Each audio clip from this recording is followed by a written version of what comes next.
welcome back to another episode of the Pepper and Salt Podcast. I am Gideon Bradley, and I'm here with, I'm Barry Go Boy. and thank you for all the support on the last episode of the movie podcast. It did really well, and have a lot of fun interacting with you guys. And just remember to keep on liking and commenting, and we will get to your stuff. But we had a very interesting week of football. A lot of stuff happened. A lot of stuff for our teams have happened. And we'll just get right into it with the Titans. And I'll just let you talk about that. I'm absolutely devastated. It's possibly worst case scenario. Not possibly, it is the worst case scenario. Don't know that I've ever been as devastated after a win, specifically against the Colts and the way that we won. I'm not even sure how to feel right now. I wish that I could chop off my foot and give it to Derrick Henry, because I would do that. I'm super sad.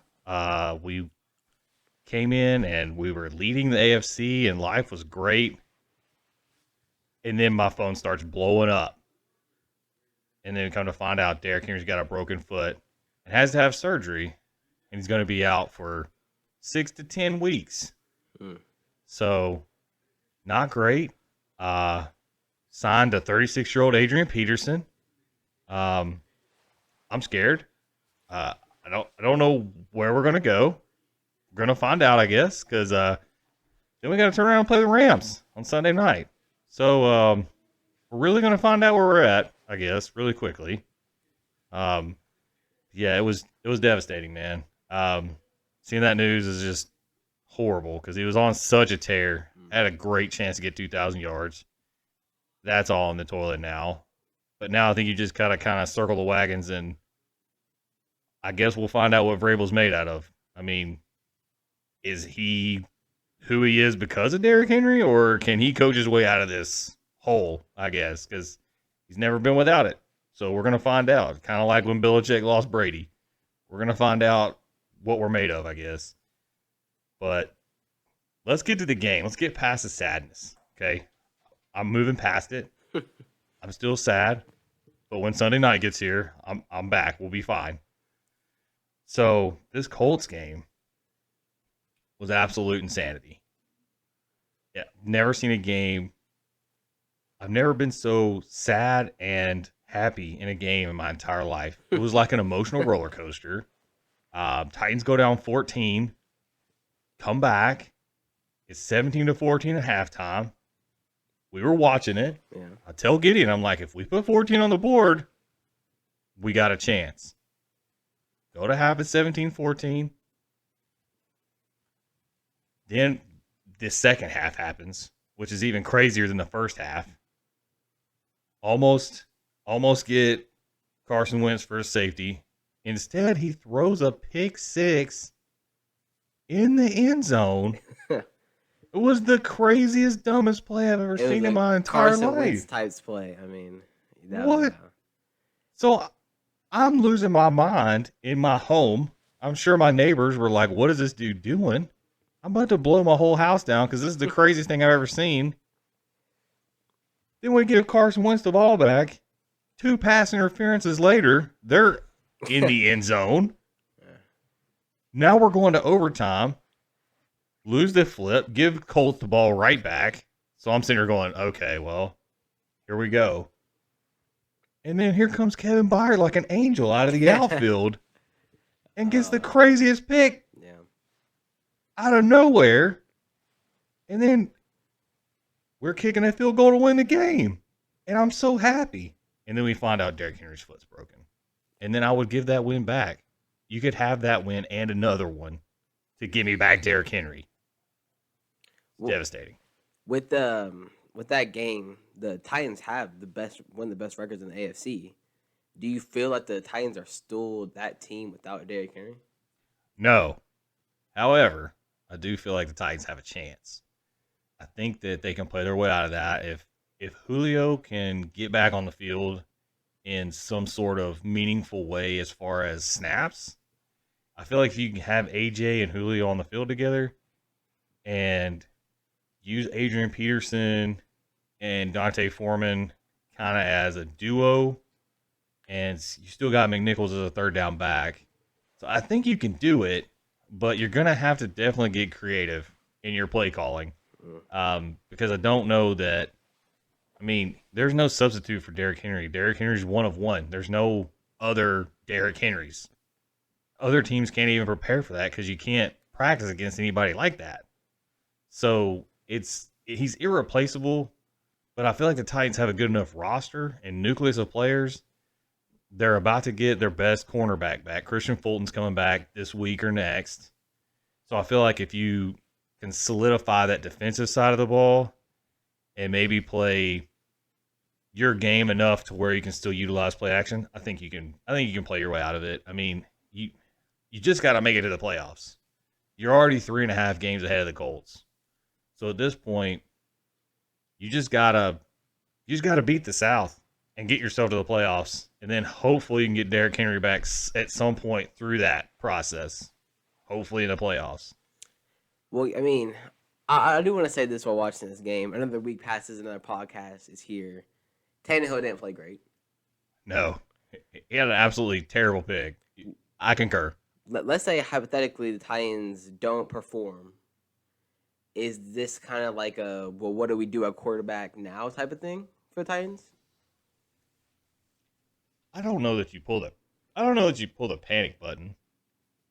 Tannehill definitely has to play better. Now, if he continues throwing picks, obviously that's a problem. But I don't know that he's going to.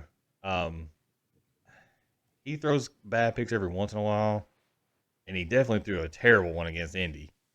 But I think for the most part, he's really good with taking care of the ball. And it wouldn't surprise me if he got even better at that because he knows Derrick's not behind him and there's nobody to bail him out.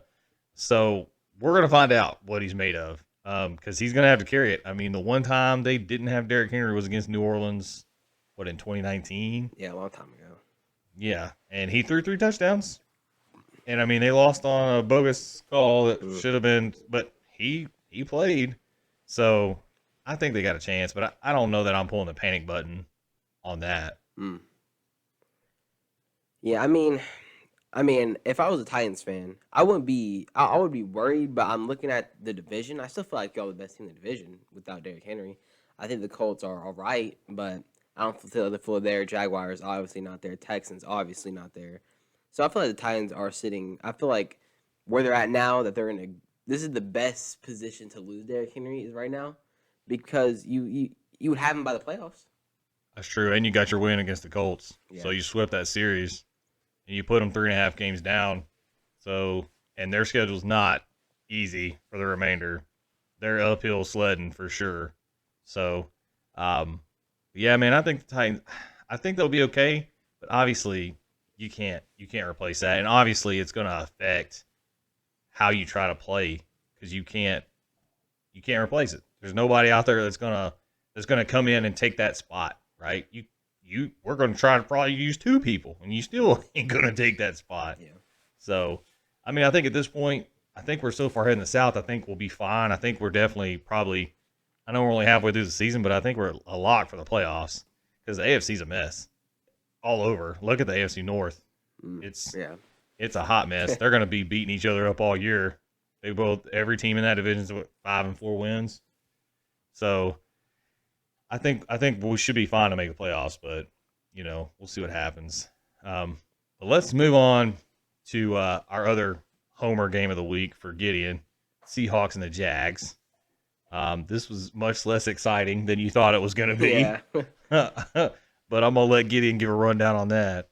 Well, I mean, it was our best performance of the season. I mean, I guess if you want to count, it's not an impressive win. I would hope we would beat the Jaguars. I didn't think we were going to, based on our last couple of weeks' performances. But I mean, it's a good win. It has Seahawks fans wild up thinking Russell Wilson's come back. We can still make the playoffs. If you're delusional, we can make the playoffs.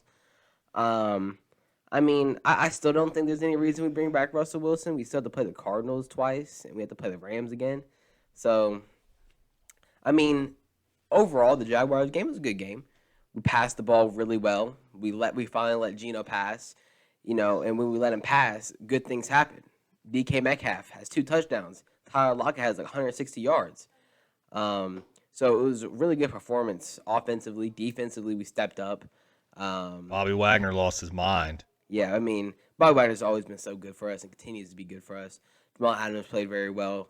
Quanteri Diggs played really well as well. Got another interception on the season. So overall, it was a good game for the Seahawks. It's not an impressive win because it's the Jaguars, but I am happy that we won. Maybe Russell Wilson. We have a bye week, so maybe Russell Wilson bye week, and he's ready for whoever we play next week. I don't remember. And I'm excited to see if we can turn around. But is it likely that we're going to turn around? No. I think you got a chance, man, because I think the bottom half of that NFC is pretty ugly, right?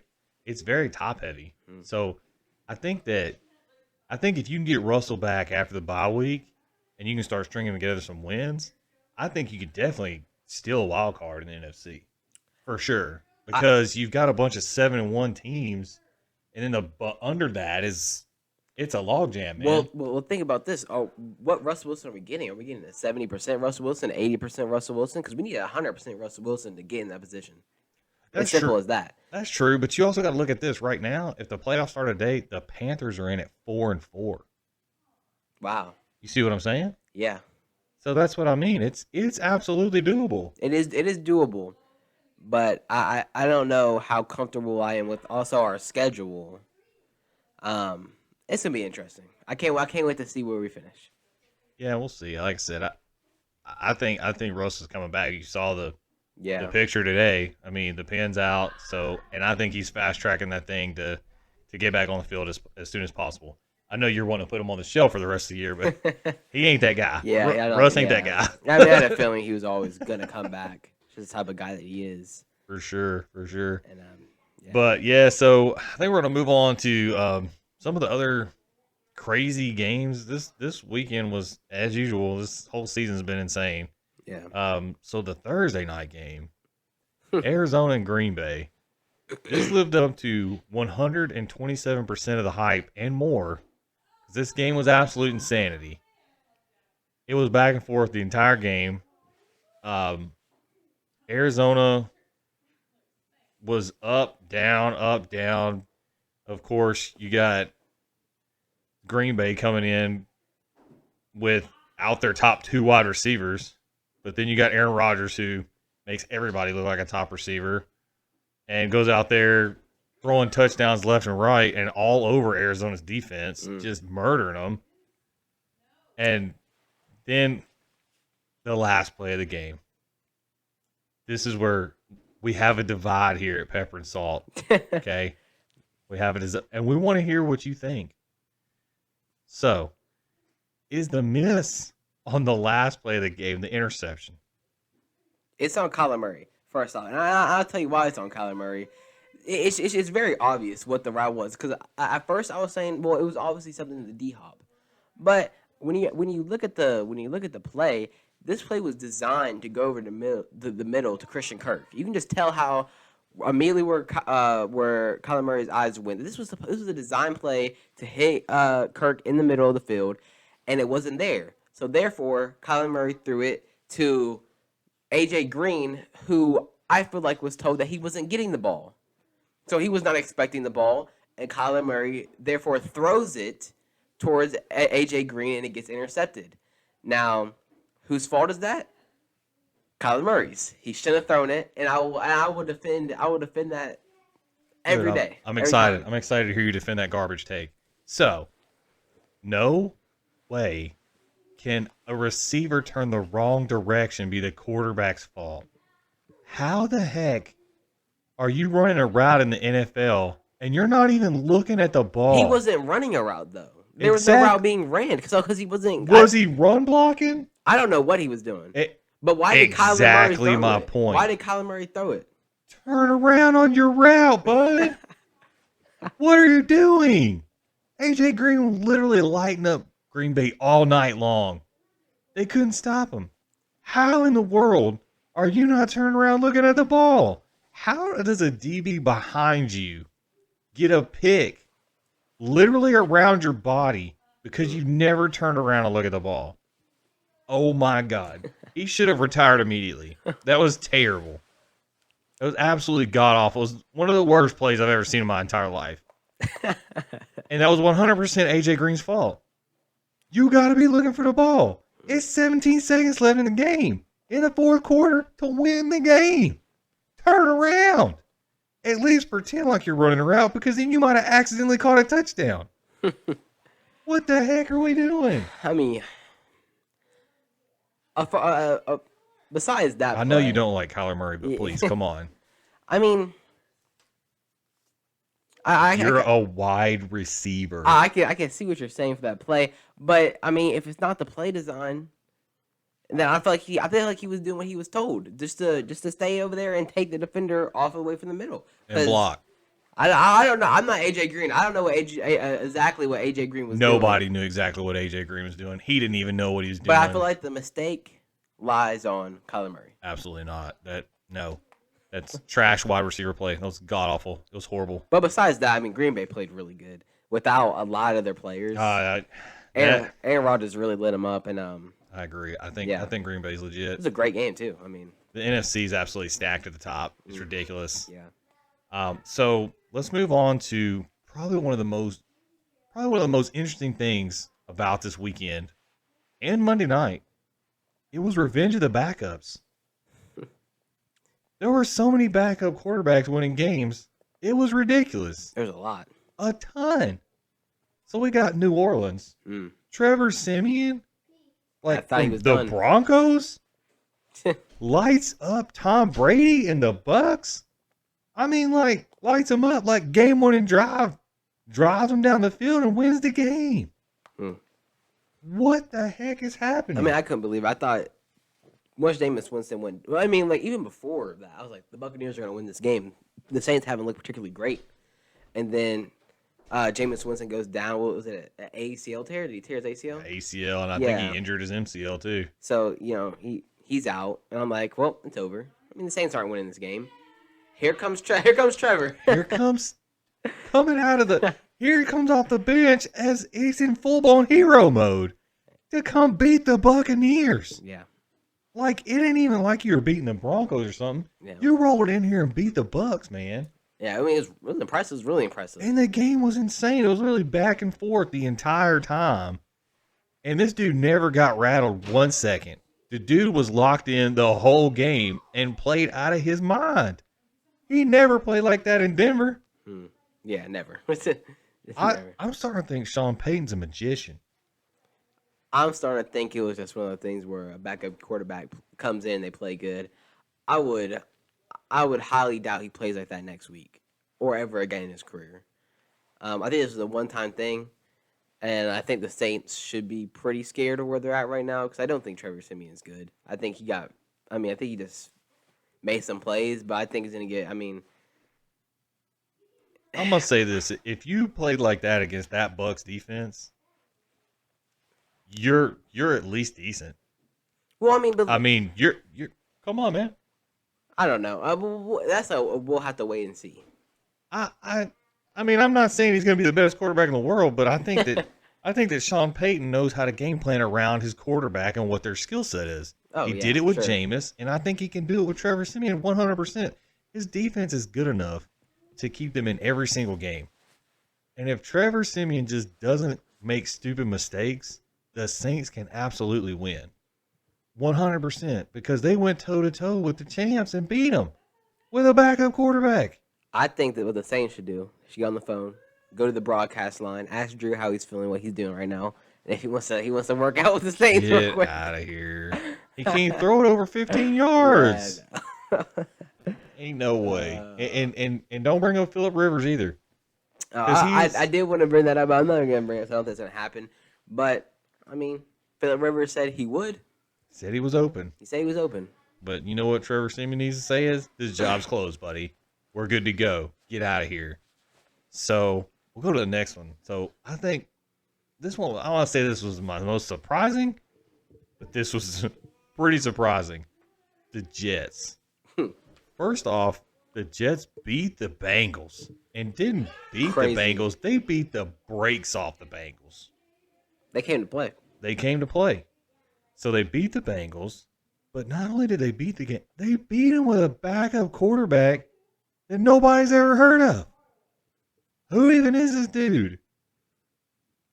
He came out here straight balling. They had like 500 yards of offense on the Bengals. He literally threw for like 400 something yards.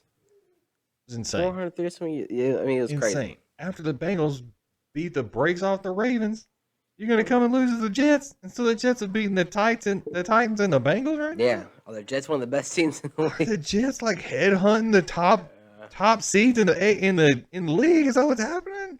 Yeah, crazy. I don't even know, man. That was insane.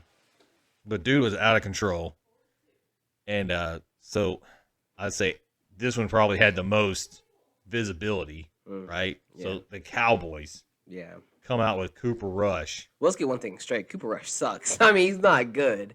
The Cowboys. The Cowboys wide receivers definitely helped him. I mean, we obviously saw that he was not very good. I think I go out there and I'm putting up Cooper Rush numbers, even better numbers than he is. Wow. I don't think this one's necessarily Cooper Rush playing good. I think it's the Cowboys playing good. Yeah, I mean, he's got a good team around him, but he had to make throws. I mean, he played well. I mean, for a backup quarterback, he threw for what, over 300 yards? Well, he threw 2-3 interceptions? I don't know. But he threw like 3 touchdowns. 2 touchdowns? Well, I mean, they had the best wide receivers in the league. I don't know, but he's a backup quarterback, and he went out and won a game. I don't know if that was the Cowboys being good or the Vikings being bad. They did a little bit of both. The Vikings are terrible. They're terrible. I would say with the amount of weapons they have, there's no way. I think it might fall on Captain Kirk. I remember somebody told me he was elite. I think Kirk Cousins isn't elite anymore. But he's not playing bad. He's had a good season so far. I just think and all that trash time they play in. Maybe it's coaching. I don't know what it is. The Vikings don't look too great, and they have amazing wide receivers, some really good defensive pieces, and their running back is one of the best running backs in the league. So, and your offense is that terrible? Yeah. That you can't beat a backup quarterback in Dallas? Yeah, get out of here, man. They're awful. They're awful. So I think we're probably gonna move on to some of the trades that happened today, because there were some big ones for sure. Today on the deadline, you got Von Miller. Well, I guess this one technically happened. I guess yesterday maybe. But you got Von Miller to the Rams. Moment of silence for everybody in the world.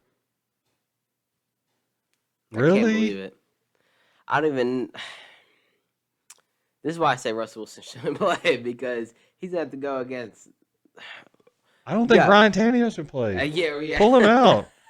I'll play him next week. Yes. So we're going to see how good that defense is looking with Von That's Miller. what I said. This is terrible news. Yeah, that's crazy. I can't believe where they get him. They did not throw that much at him. I mean, it's a lot for the Rams. They don't got much anymore. Second round and a third round pick for him. That's crazy. But, dude, you got Von Miller, you got Floyd on the other side, and you got Aaron Donald, and then Ramsey in the back end. It's a great defense, bro. That's fully elite. That's like Pro Bowl defense. Yeah. That's ridiculous. That's insane. And then on your offensive side, you got Cooper Kupp. I mean, that team is insane. Cooper Kupp's tearing it up too. So let me ask you this: if the Rams don't go to the Super Bowl, is this year a failure? Absolutely. I mean, they only got a couple. I mean, their team's older. I mean, they got to start winning. They got to start winning now. They obviously made this move to get to the Super Bowl, and I feel like if they don't get to the Super Bowl are really deep in the playoffs, it's a failure.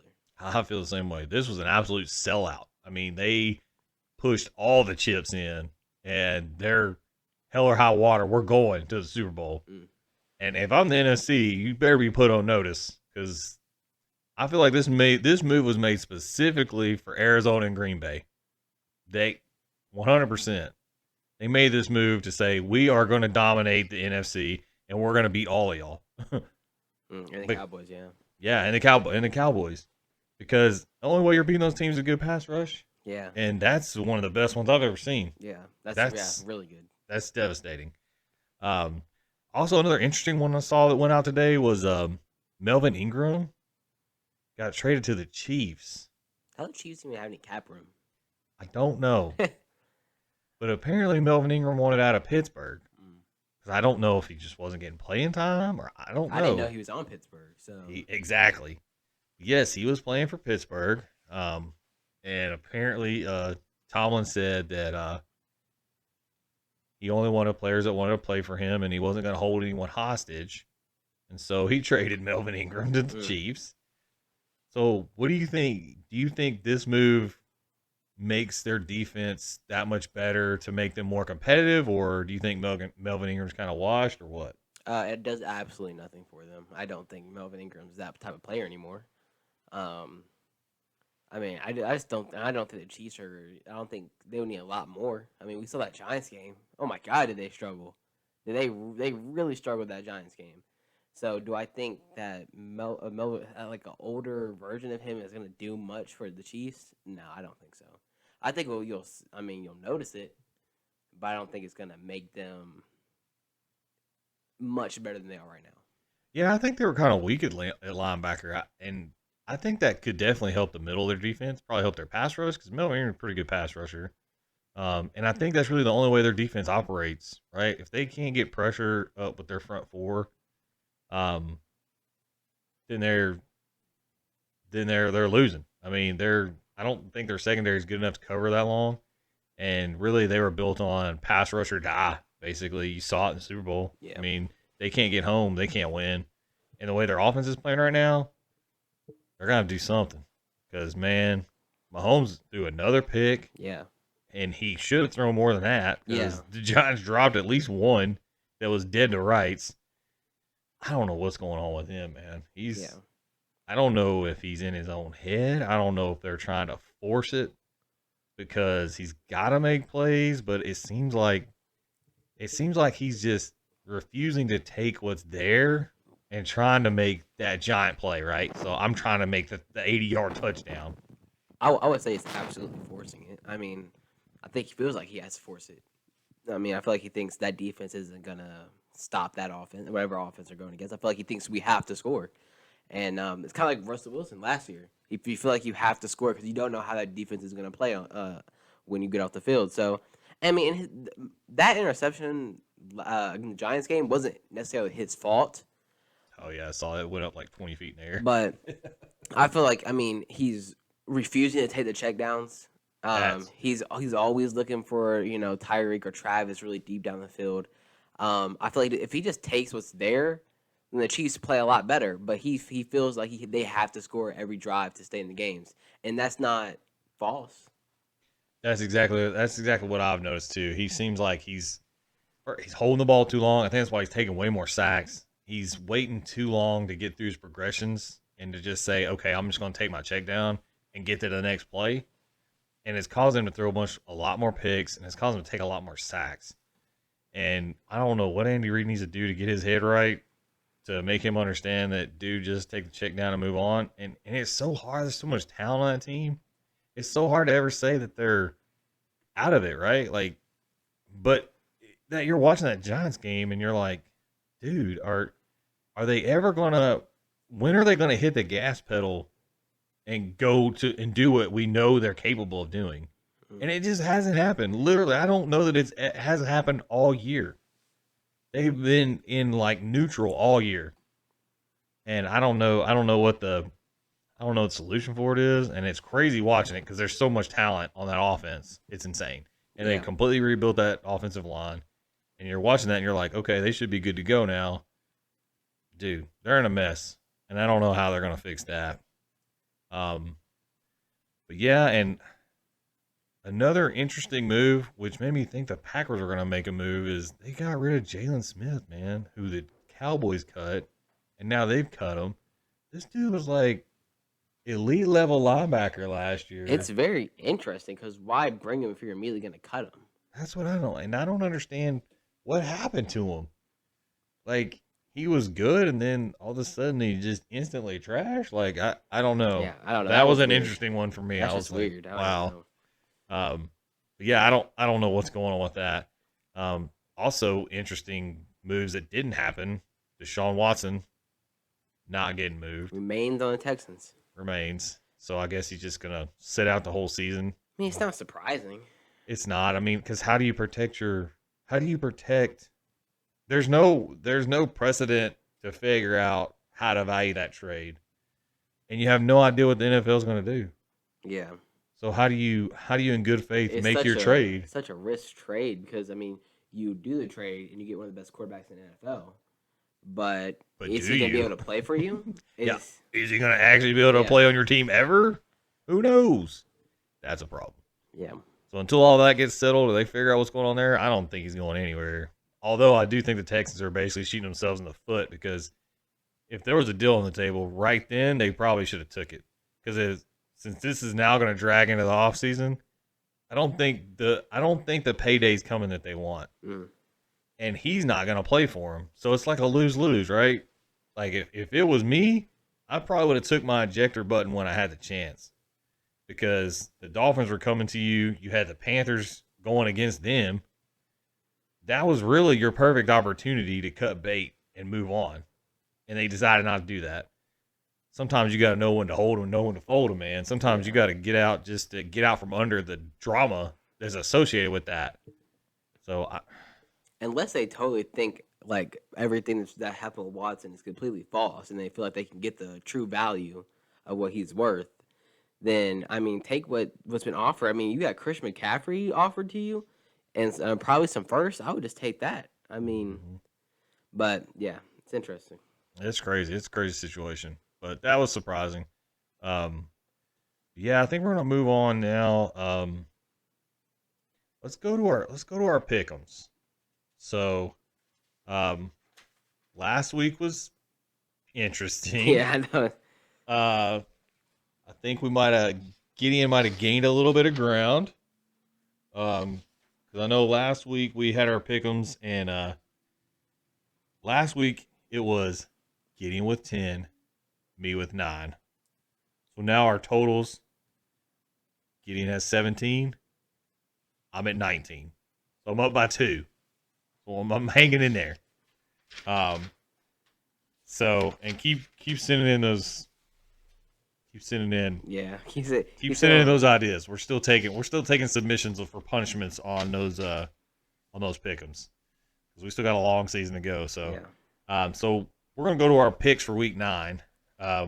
With me up by 2. It's not a good margin. I'm scared. There's a lot of 50-50 games this week, so it's gonna be interesting. So the first game, coming off that hot game against the Bengals, got the Jets and the Colts. Huh. Interesting game. Last week, I wouldn't have thought this was an interesting game. But after the Jets go in and absolutely destroy the Bengals, this now becomes an interesting game. Because Carson Wentz is just not that great. So, who you got in this one, bud? Dude, I wanted to say the Jets so bad. Because, I mean, what's stopping the Jets from competing with the Colts is, I mean, not really anything. Nothing. I think the Jets are motivated. I think they came out to play against the Bengals, who are a better team than the Colts. So give me the New York Jets. Oh my God. He said it. I don't feel in any way that I could possibly pick the Jets here. Colts defense is too good. I feel like Carson Wentz is hot and cold, but hopefully this week he's hot. I'm going Colts. So that's a hot take there, bud. Sometimes you gotta do it. I like it. You wanna make I like margin. it. You gotta do it. You gotta get those two. Gotta swing for the fences, man. So next one is exciting matchup. Raiders Giants. Raiders Giants. Who you got? Well, I'll pick on this one. You picked first on the last one. I'm going Raiders for sure.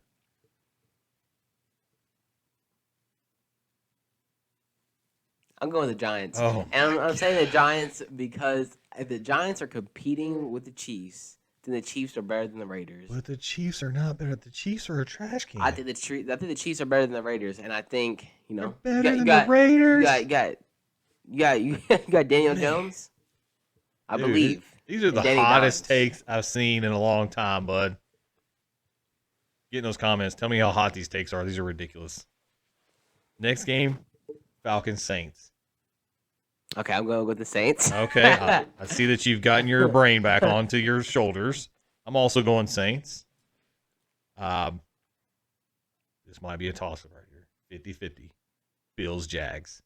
Give me the Bills. Okay, I thought Give me so. the Bills. I'm also going to take the Bills. maybe Are you maybe the insane? Jaguars. I'm Maybe not they come to play. not that brave. Definitely not taking that hot take. So the next one, this one could potentially be interesting. Browns, Bengals. Bengals coming off a big loss. Browns coming off a big loss. Give me the Bengals, and I think just the Bengals are better than the Browns. And I don't know, the Browns are just such a mess. I don't know. They lost. Didn't they lose to the Steelers? Yes. Yeah. Yes. It was Yeah, like give me 15-10 or something. Yeah, give me Cincy. Something weird. Some crazy score. I'm going to also take the Bengals. I think they're going to get back on track. I think they lost their mind for like a half a second at the Jets, but it happens to the best of us. Yeah. Titans fans can tell you. So, Pats, Panthers. I'll take the first pick on this one. And I'm going with the Pats. Yeah, I'm going with the Pats as well. The Panthers are just so up and down for me. Yeah, I can. I think the Pats are back, man. I think they're back on track. I mean, well, I'm not going to say back. They're not like Tom Brady back, but they're definitely competitive, and I think they're starting to get into that flow, starting to figure out what their offense is, and they've always been able to play defense. So, I mean, mullet, follow the mullet, power mullet, Pats. So the next one, Broncos, Cowboys. Well, if Dak plays, I'm saying Cowboys with a lot of confidence. But if it's Rush again, I think Are you a Cooper Rush hater? I think Dallas will win. But if Dak's not in, I don't know how close that game's gonna be. I'm also going Cowboys because I heard Dak's coming back. So the next one, Vikings, Ravens. Pretty sure the Ravens are coming off a bye. Vikings might mess around and win that game. Vikings are coming off a trash can performance against a backup quarterback. But I mean, I got the Ravens. I think the Ravens are just better than the Vikings. But I wouldn't be surprised if the Vikings win that game. I would be absolutely shocked. The Vikings are trash.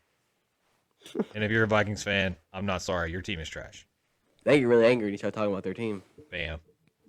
So next one, we're Texans, Dolphins. This is actually interesting. This is a Dookie Bowl right here. Texans, Dolphins. Texans, this is one of the worst games. Dolphins. It's the Deshaun Bowl. What? Which team? Which sideline does he sit on? Sits in the middle. He sits at the house. Man, this is such a terrible game. I mean, I would go with the Dolphins.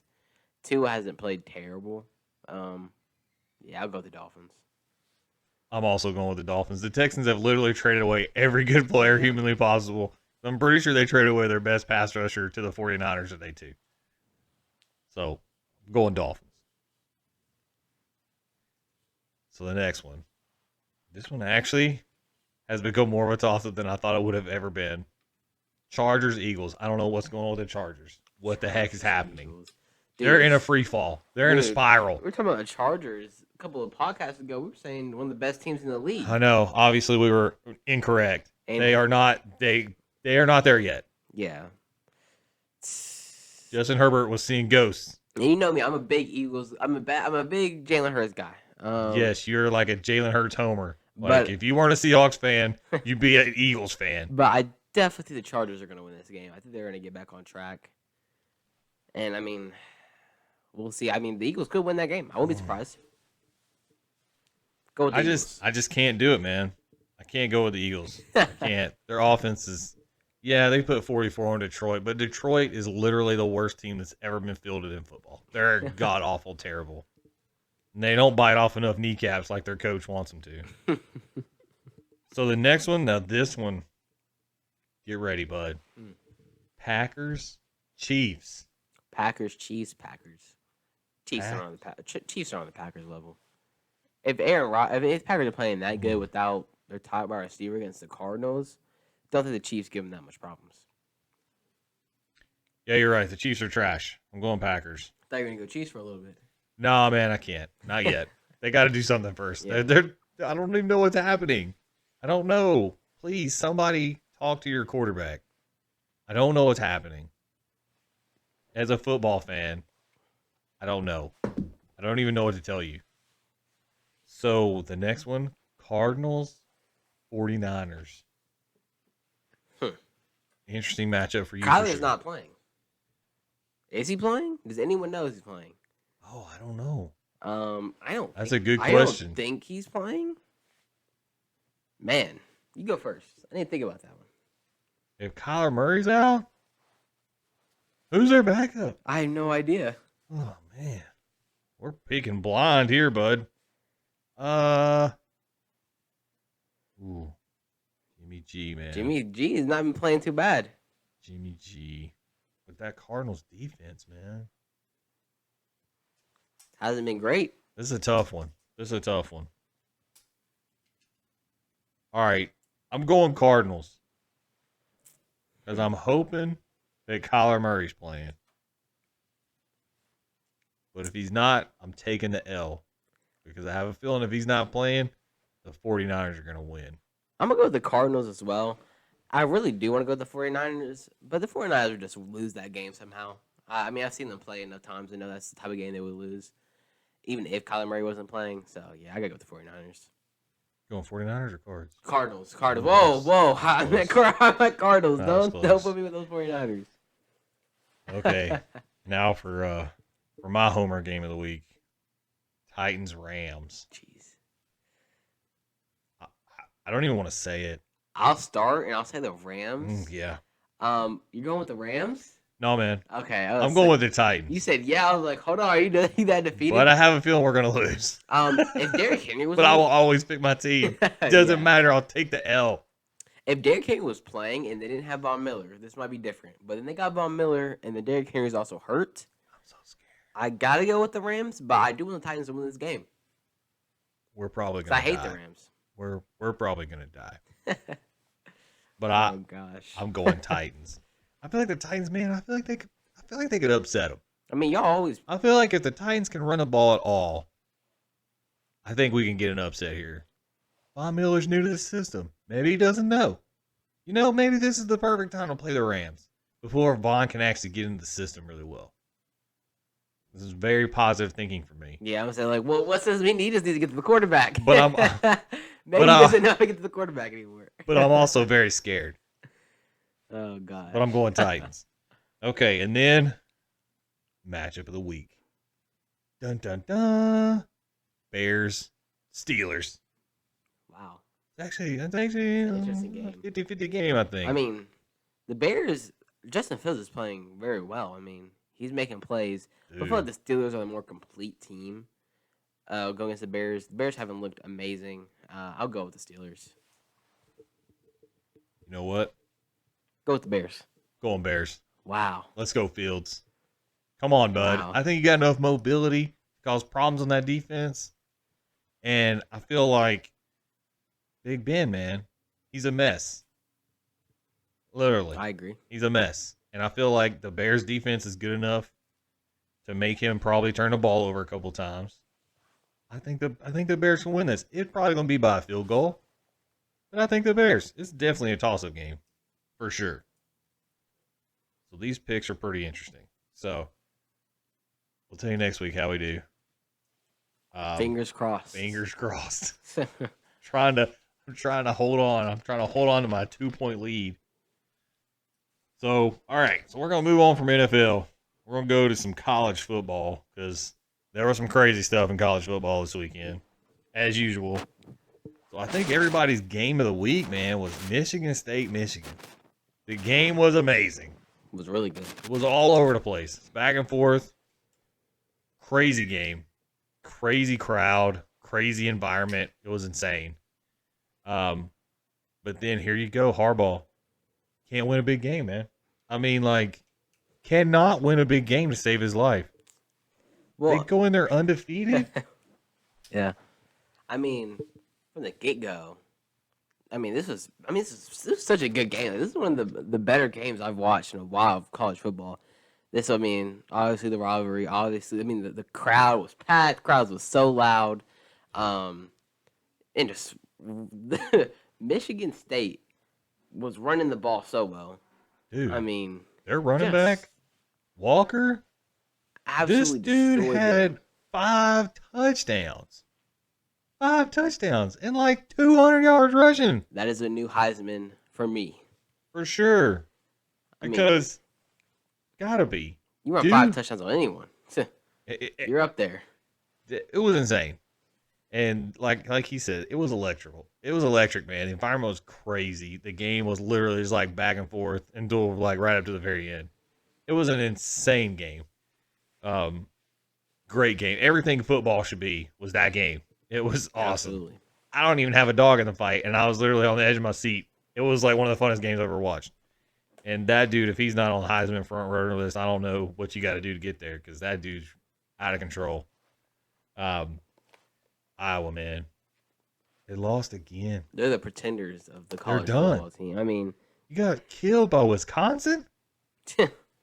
I thought Iowa was going to be good. I really did. And, This is how it always is with Iowa. They get to like 5-0, and everybody's like, "Oh, they're great." No, they're I can't going believe they lost that game. to throw down two eggs in a row. Terrible. So Georgia, Duh, kills. dude, their defense is out of control. They scored like 3 touchdowns in like 30 seconds. Yeah, It was the craziest thing I've ever seen. It was the craziest sequence of football I've ever seen in my life. Georgia is the best team right now. No debate. I feel like that team beats Alabama easily. I feel like that team beats Cincinnati easily. I mean, like anyone you want to throw at them, I feel like Georgia can beat them. We're getting to that spot where we're getting closer and closer to those playoffs. If I would go with anyone, I would go with Georgia. I agree. They're definitely a front runner. I don't know that they're beating Alabama easy, I feel like they are. but You see that Texas A&M game? I feel like Georgia can do what they did better. I mean, yeah, you're right. I mean, could, but I don't know, man. It's hard. It's hard to say anybody's smoking saving. You know what I'm saying? Yeah. Like, come on, man. All the talent on that Alabama team. Yeah, they dropped the A&M game, but I don't know, man. I would love to see that game. well, we gotta wait to see if Alabama gets in there first. That's what I'm saying. But everybody's losing. Yeah. Nobody wants it. Nobody wants to. Nobody wants it. Everybody loses. There's at least one top 10 team losing every week. It's ridiculous. There's going to be so many 1 and 2 loss teams. Like, Yeah, for sure. it's crazy. And if Cincinnati doesn't get in, they're going to lose their minds because they're still undefeated. You got Wake Forest out there undefeated, but their problem is they play in the ACC. Yeah. Nobody cares. So, I mean, you got to play somebody to get in there. It's crazy. And then our other Heisman front runner that we were talking about, Matt Corral, Ole Miss goes and loses to Auburn. That one wasn't as surprising for me because Auburn is not a bad football team. But when you see the Ole Miss play, you just kind of think they're better. They didn't look better. Did not look better at all. They definitely played down to Auburn. I think their defense showed that it's definitely their weakness. Yeah. I mean, I don't think that was my thing. I was like, I feel like offensively they could compete with people, but if their offense is not on, their defense cannot pick them up. Their defense is not that good. So, and it was obviously evident in the Auburn game. Oh, for sure.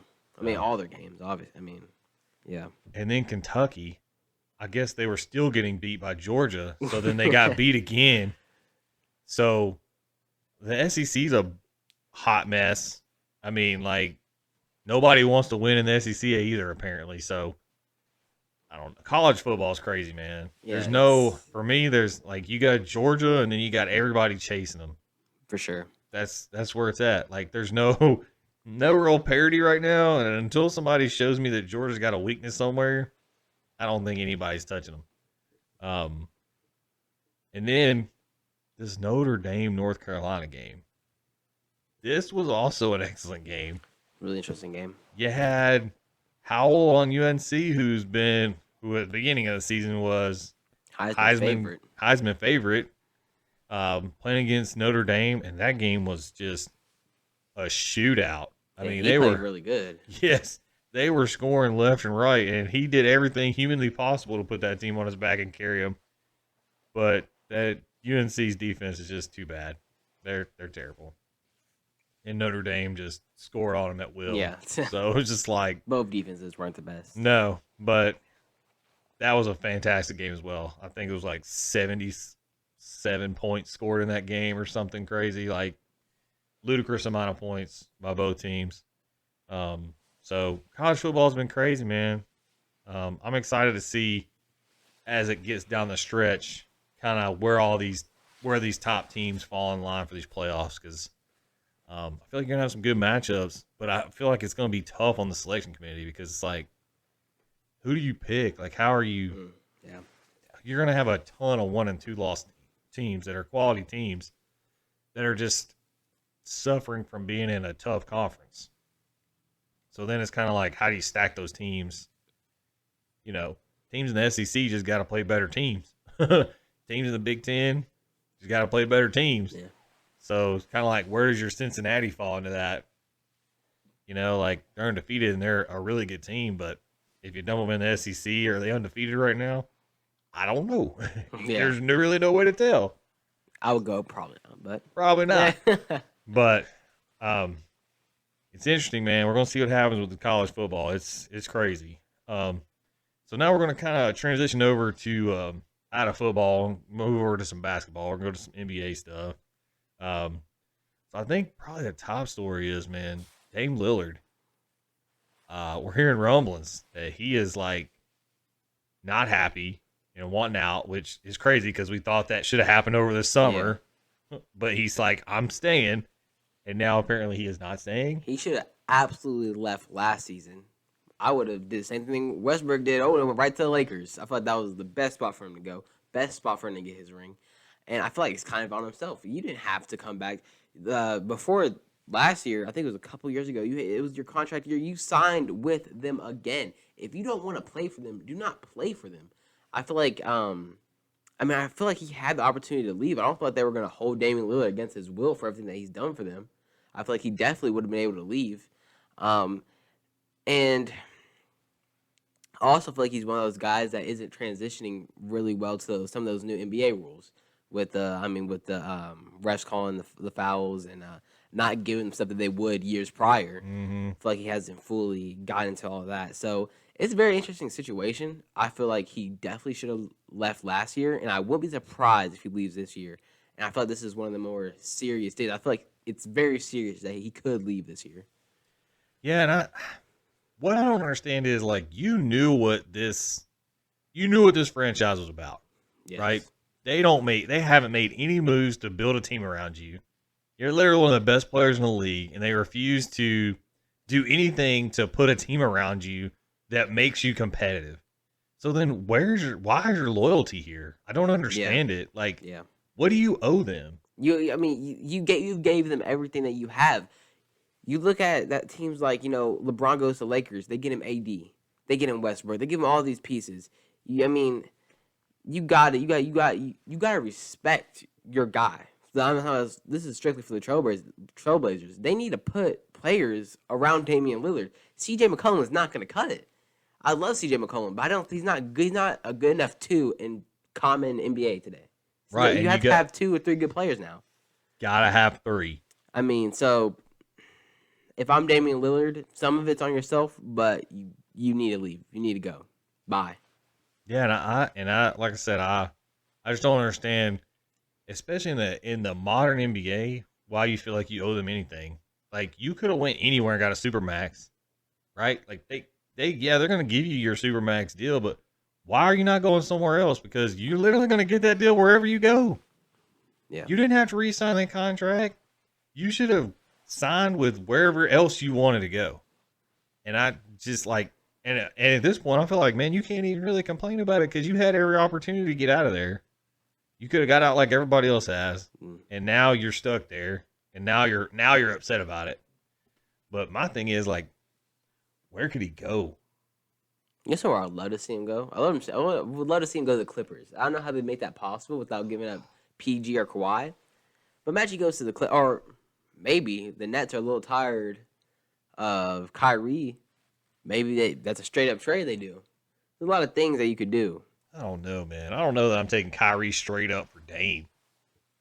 You taking Kyrie straight up for Dame? Oh no, the Trailblazers asked for way more. Oh, okay. I was like, I'm just saying that I feel like that was a trade that the Nets would do. I got you. No, yeah, I don't know, man, because that's the problem is wherever he goes, they're gonna have to get something of equal value back, and Yeah, good there's luck not on many players that. like Like, him. yeah, the Dame trade ain't happening for picks. You know what I'm saying? Like, it's gonna have to be tried and true players. So then you're kind of wondering, like, where does that deal even happen? Can he even get out?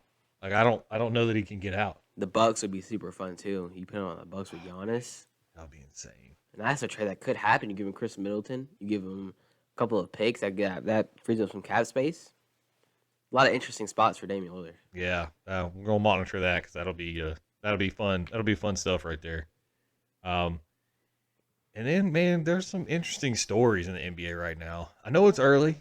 I know it's Very early, early, but the Bulls, man, are really good. the Bulls are really good for like the first time in forever. It's like frozen up in here, man. Like they're back. They're really good and really young. So I That's mean, the scary part. They can be good for only a long they can only time. go up from here. And I would start with one. Zach Levine is playing good. Like I mean, he's been playing good since he's been at the Bulls. We have a veteran like DeRozan to go in there, really lead this team. He's been playing great, and Lonzo Ball has been playing amazing too. He has finally has that confidence in his shot that he needs, and now he's shooting the ball with no hesitation. He's still an elite playmaker like he's been years prior, but now he has a shot where no defender is disrespecting him anymore. Yeah, watch out. No one's leaving him open. Mm-mm. You know he's shooting really well. He has his confidence. The Bulls are a scary team. Yeah, they're playing lights out, man. And that Eastern Conference is wide open, man. Like Yeah. they're right at the top of it, right in the thick of it. And I hope they stay there because, man, I think the NBA needs a good Chicago Bulls team. It's been forever. They've been bad for too long. Um, but yeah, I mean, there's just so many like interesting stories. You get the Knicks that are really good right now. The Jazz are really good. It's just crazy, man. Like the early part of the NBA season is always fun because Yeah. everybody's got a chance, right? But there's just so many, you know, it's almost like there's a power vacuum now. We got Brooklyn's bad. I mean, they're not bad, but they're not great Not right where now. they should be. Right. The Lakers are struggling. Yeah. So I feel like all these powerhouse teams that are always up here, the Bucks have been struggling, but I mean they've been hurt. So that one's kind of a, that one's a little different story, I guess. But all these teams that should be at the top are kind of towards the middle, towards the bottom. So it's giving a lot of these younger teams this opportunity to show that they got a chance, Yeah. that they can compete. So they don't, it feels like I don't know. It feels like your next generation of players is kind of moving up, taking the reins, to kind of lead the NBA. So I'm excited to see that. We're gonna keep, we'll keep monitoring the NBA and obviously gonna keep an eye on that Dame story. So, but I think we're gonna move in now to some boxing. Not too long ago, I said like maybe this week, got an announcement that Jake Paul and Tommy Fury are fighting each other. Yeah. This one's interesting, man, because Tommy Fury, he's not like the greatest boxer, but he's actually a boxer. He is actually a boxer. He's not an MMA fighter. He's not a grappler. He's a boxer. This is absolutely the smartest move Jake Paul could have did because he found himself a boxer that has a great big name that will go well for pay-per-view buys, but isn't the best boxer alive, right? No, I saw it in the last undercard. He's definitely a good stepping stool, and I don't know if you've seen all the stuff that he's saying, but he's put in the contract if Tommy Fury loses, he has to change his name to Tommy Fumbles. He has to do all this stuff. He's already getting into Tommy's head, which is what Jake Paul does so well. This is an interesting fight. I'm very excited that it's finally confirmed. It's finally going to happen. It's pretty soon too, right? December? Yes, in December December 19th or something like that? Jake Paul has been staying very active. So I'm very excited for this fight. I feel like this is going to be a great fight. It's an interesting fight to kind of see where is Jake Paul at against a guy who comes from an elite boxing bloodline. What can he do against a guy like Tommy Fury? I don't know that boxing is genetic. I mean, I'm we'll just see. saying, everyone in his family has been good. How good can Tommy Fury see be? Let's see how much of his brother rubbed off on him, I guess. But yeah, man, it's an interesting fight for sure. I I don't know for me that it would prove anything. I mean, unless now if Jake Paul goes in there and knocks him out, okay, you've proven something to me. But if we go in there and dance around and hug for 6 rounds and we throw 7 punches, Well, I don't think that's the type of fighter Jake Paul is, though. I feel like Jake Paul would definitely be an aggressor fighter in that fight. And I mean, Tommy, he throws a decent amount of shots in the fight as well. I thought this would be a very entertaining fight. I think it would definitely be a step up from the Tyron Woodley fight. But I also don't think Tommy Fury hits that much. I don't think Tommy Fury hits harder than Tyron Woodley. yeah, I don't either. And like I said, I know Tommy Fury's kind of starting his journey too. Yeah. But like I said, the last fight was just, it was not, for me, it was not impressive. So I'm hoping there was a lot of work done since then, because it was definitely not a great product. And somehow I got a decision. I don't know how, because it was just like neither one of them really threw any punches, and so I was kind of like, where's the decision at? But that's what I'm hoping at some point we free up them hands and we fight, right? So like, go in there and actually fight. Like, Do you think that for Tommy, say he loses this fight, I mean, is that could be his career? I mean, he has all these people around him saying Jake Paul's a YouTuber. They're not taking his boxing skill seriously. You feel like Tommy Fury accepting this fight is to make his money so that he doesn't really have to do this anymore, so he doesn't have to deal with all that pressure that you see his brother having to have all around him? I mean, I would say, it's definitely for the money. Oh, I mean, sure, yeah. come on, man. If you're attached to a Jake Paul fight, you're attached to a payday.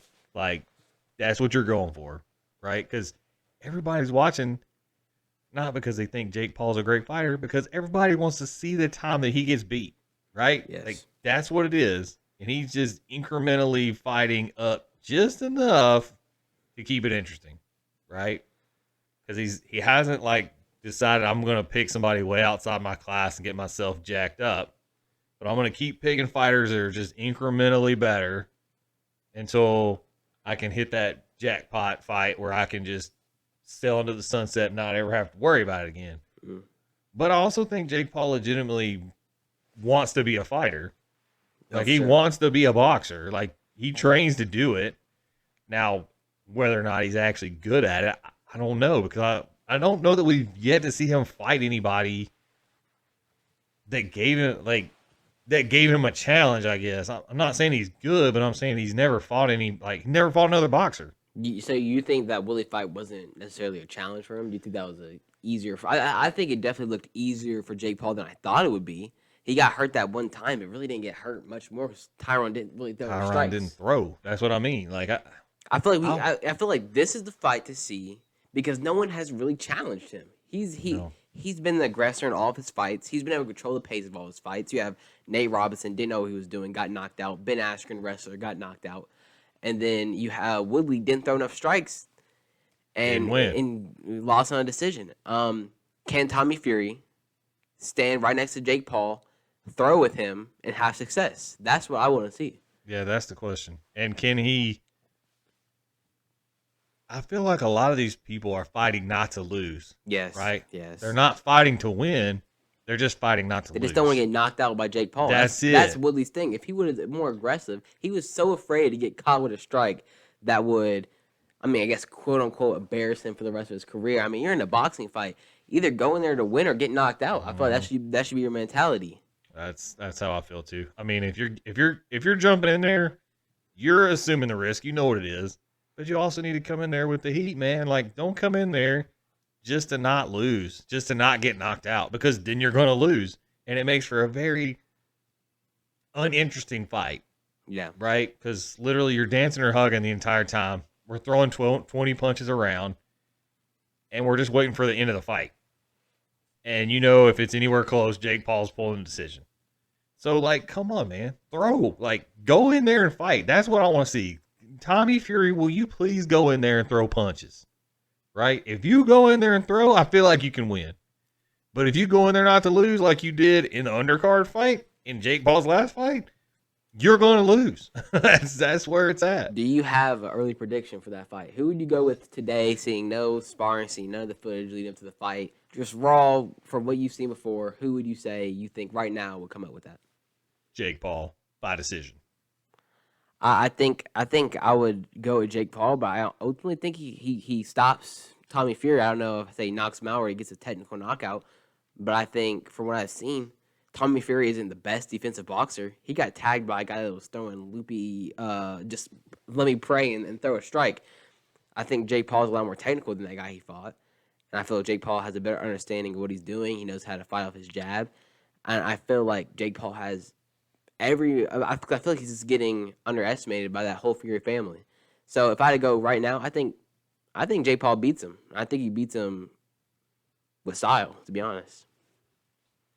Yeah, I mean, like I said, I think he would win. Hopefully. Yeah, I'm not saying I want him to win. I'm not saying that. Hopefully he doesn't, because I feel like that's what everybody's waiting for. They're waiting for him to lose. But he's training. He is putting in the work. Getting better and better every fight. But now I just want to see you fight somebody that's your equal. I don't, stop fighting people that aren't boxers, which I'm excited about that. We're about to see what's going to happen. But yeah, we'll make sure and like, comment, subscribe, and we'll see you guys next week. And make sure you drop in the comments some more punishments because we're still working on that. But we will catch you guys next time. Peace. Peace.